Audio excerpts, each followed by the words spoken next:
भोंदू भगवान का सखा था, बहुत सरल था। गौशाला में गैया चराता था, गायों की सेवा करता था भोंदू। उसका नाम भोंदू नहीं था, नाम तो उसका कुछ और रहा होगा, लेकिन उतना सीधा था कि सब उसको भोंदू ही बोलते थे। बहुत सीधा जो होता है उसको कहते हैं बहुत भोंदू हो। भगवान को भोंदू ही पसंद है। यदि कोई भोंदू है तो दूसरों को प्रयास करना चाहिए इसको ठाकुर जी की सेवा में लगाओ। क्यों? ये भोंदू है, जल्दी भगवान को मिल जाएगा। तो भोंदू जो था रोज अपने गुरुजी से प्रवचन सुनता था और उन प्रवचन के माध्यम से रोज ठाकुर जी का वर्णन सुनता था। कैसे ठाकुर जी? तो गुरुदेव प्रवचन में सुनाते थे, मोर मुकुट माथे हाथ में लकुट साजे, कांधे बनमाल सोहे पतली कमर पे। मोर मुकुट माथे हाथ में लकुट साजे, गले बनमाल सोहे पतली कमर। गुरुदेव के द्वारा उसने जब वर्णन सुना, कैसे हैं ठाकुर जी? बोले मोर मुकुट पहनते हैं, गले में बनमाला पहनते हैं, हाथ में बांसुरी लकुट लेकर के चलते हैं, पतली सी कमर है और बड़े सुंदर हैं, सांवरे सलोने हैं। जैसे ही उसने सुना तो बोला, गुरुजी ये श्याम सुंदर गैया चराते, जाते कहां गैया चराने? बोले भांडीर वन में। अच्छा। भोंदू बोला, आज मैं भी भांडीर वन जाऊंगा। उसने किसी को बताया नहीं, इतने सारे शिष्य गुरुजी के यहां रहते, किसी से कुछ नहीं कहा। आज गायों को लेके भांडीर वन गया। क्यों? गुरुजी कहते हैं कि भांडीर वन में ठाकुर जी आते हैं। भांडीर वन पहुंच गया। भांडीर वन में गाय चर रही थी, एक कदम्ब वृक्ष के नीचे बैठ करके और चारों तरफ देख रहा है। कहीं से श्याम सुंदर आ रहे होंगे, कहीं से पतली सी कमर लेकर के कन्हैया आ रहे होंगे, अपनी गैया चराते आ रहे होंगे। उसकी इतनी सरलता, इतनी सहजता, उसकी इतनी निष्कपटता, उस पर ठाकुर जी रीझ गए। चतुर व्यक्ति से भगवान मिलने में डरते हैं, सरल व्यक्ति से मिलने में ठाकुर जी को सहजता लगती है। बोले किसी से कहेगा भी नहीं मैं इसको मिल भी लूंगा तो ये अच्छा है। इतने में ही देखा सामने से गायों का झुंड आ रहा था और जैसे ही देखा उन गायों के झुंड के मध्य में श्याम वरण ठाकुर जी पीतांबरी पहने हुए, सुंदर मोर मुकुट धारण किया है, कानों में मोतियों की माला झंकृत हो रहे हैं, पैरों में सुंदर पायल पहनी हुई है। ठाकुर जी बांकी अदा से चल करके उसकी तरफ बढ़ते हुए आ रहे हैं। ऐसी मधुर चाल, ऐसी मधुर कमर, ऐसी मधुर मुस्कान देख करके भोंदू रीझ गया। आहा, ऐसे ही देखत रहूं तो जन्म सफल कर मान। इतनी सुंदर ठाकुर जी। जैसे ठाकुर जी समीप आए, थोड़े से पास आए, भोंदू ने चरणों में प्रणाम किया। बोले जय जय, आप नंदनंदन हो? भगवान बोले हाँ मैं ही नंदनंदन हूं। बोले वही नंदनंदन जिनके बारे में गुरुजी सुनाते हैं? बोले हाँ मैं वही नंदनंदन हूं। गुरुजी जितना सुंदर वर्णन करते हैं आप तो उससे कई गुना ज्यादा सुंदर हो। आप मेरे पास विराजो प्रभु। ठाकुर जी बैठ गए। बैठ करके अब तो भोंदू उनके मुखमंडल को देख रहा, कुछ बोले ही नहीं रहा, चुपचाप बैठ करके केवल उनको देख रहा है। भगवान बोले भैया देख तो ही रहेगो कि कछु देगो भोजन पानी? भोंदू बोलो आज्ञा करो, क्या सेवा करूं? बोले गैया चरावे आवे, खाली हाथ आवे, कछु लेके ना आवे भोजन पानी? भोंदू ने तुरंत अपनी छोटी सी पोटली खोली, उसमें रोटी रखी थी, रोटी के बीच में अचार रखे थे। बोले जय जय, यही है सेवा में। भगवान बोले लाओ। ठाकुर जी वन भोज बड़े भाव से करते हैं। विभ्रत वेणुम जठर पटयो शांग वेत्रे च कक्षे, वामे पाणे मृषण कवलम तत्फलं लांगुलीषु। भागवत में वर्णन आता है ठाकुर जी वन में भोज कैसे करते हैं। एक भुजा में रोटी पकड़ते हैं और दूसरी भुजा के मध्य भाग में चटनी रखते हैं और उस भुजा की उंगलियों के बीच में अलग अलग अचार रखते हैं, टेंटी का अचार, आम का अचार, नींबू का अचार, और इस हाथ में रोटी। ऐसे आप लोग भी नहीं खाते होंगे जैसे ठाकुर जी खाते हैं। चटनी से रोटी लगाएंगे फिर उसको खाएंगे, फिर बीच में स्वाद बढ़ाने के लिए फिर एक अचार चाट लेते हैं, फिर उससे रोटी लगाई फिर खाते, फिर दूसरा अचार चाट लेते हैं, फिर रोटी लगाई खाई फिर तीसरा अचार। इस प्रकार ठाकुर जी वन भोज करते हैं, उनको तो प्रिय है।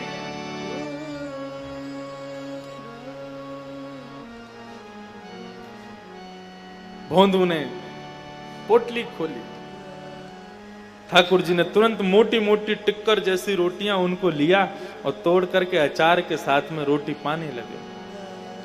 भोंदू उनकी मधुर मुस्कान देख रहा है, वो जैसे उस रोटी को तोड़ करके खा रहे हैं, उनके मधुर दंत के दर्शन हो जाते हैं, उसी पर निहाल हो रहा है भोंदू बैठा बैठा।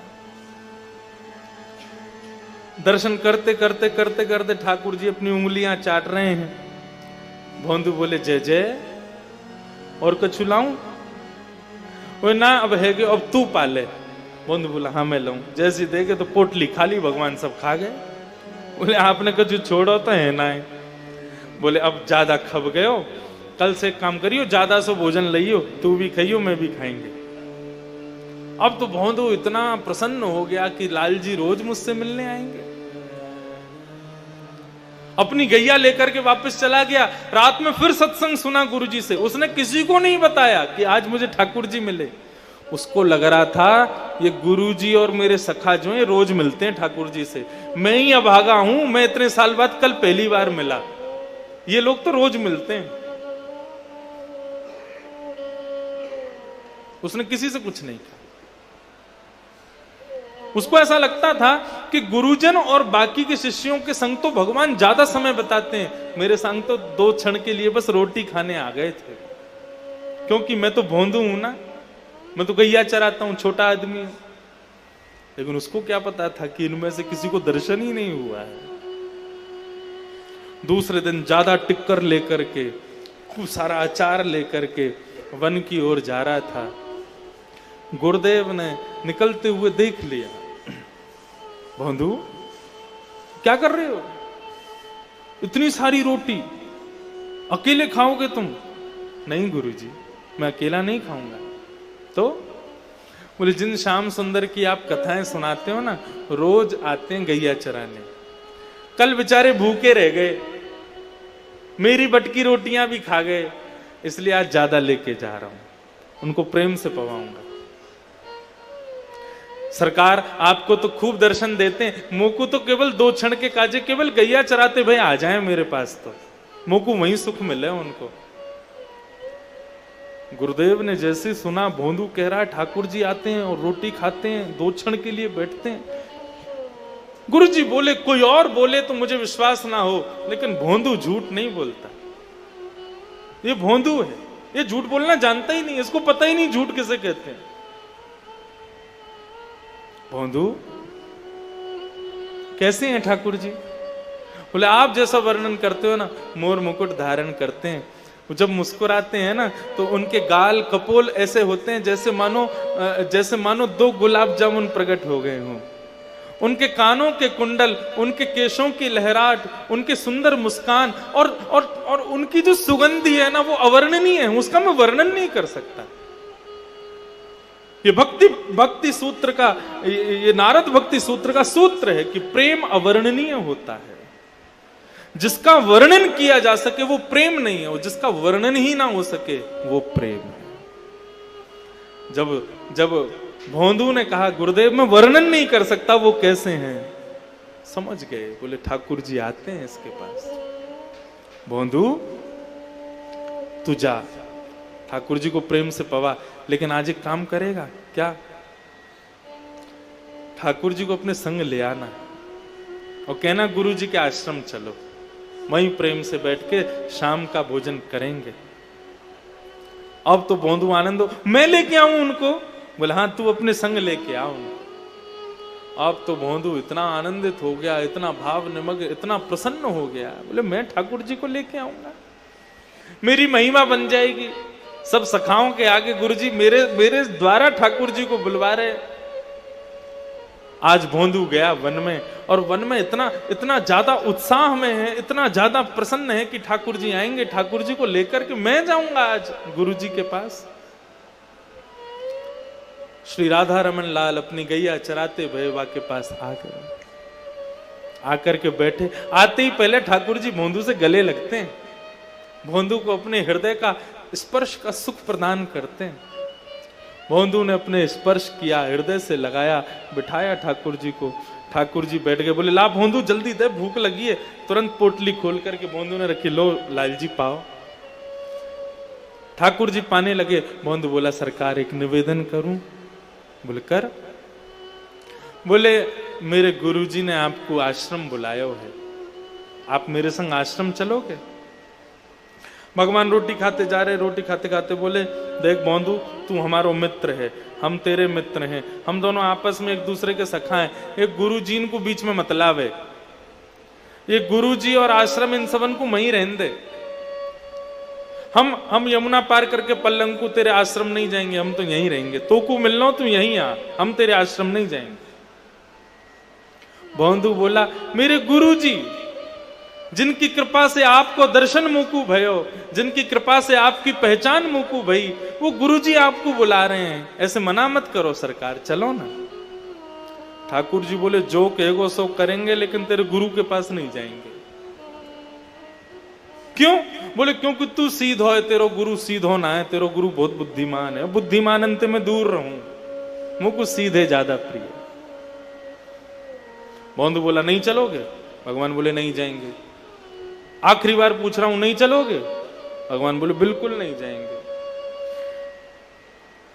आखिरी बार पूछ रहा हूं, नहीं चलोगे? भगवान बोले बिल्कुल नहीं जाएंगे। लाओ रोटी दो, वापस करो।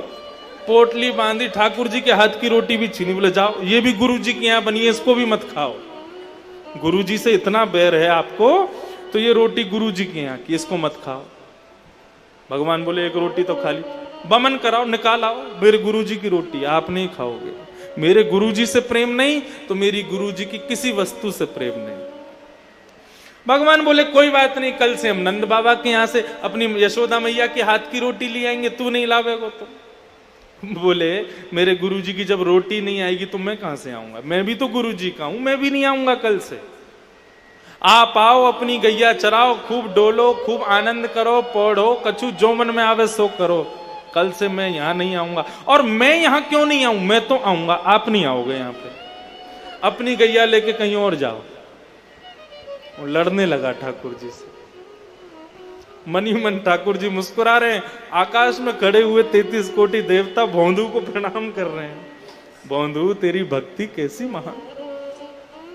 ये सत्य घटना है, ज्यादा से ज्यादा 200-300 वर्ष पुरानी, वृंदावन की।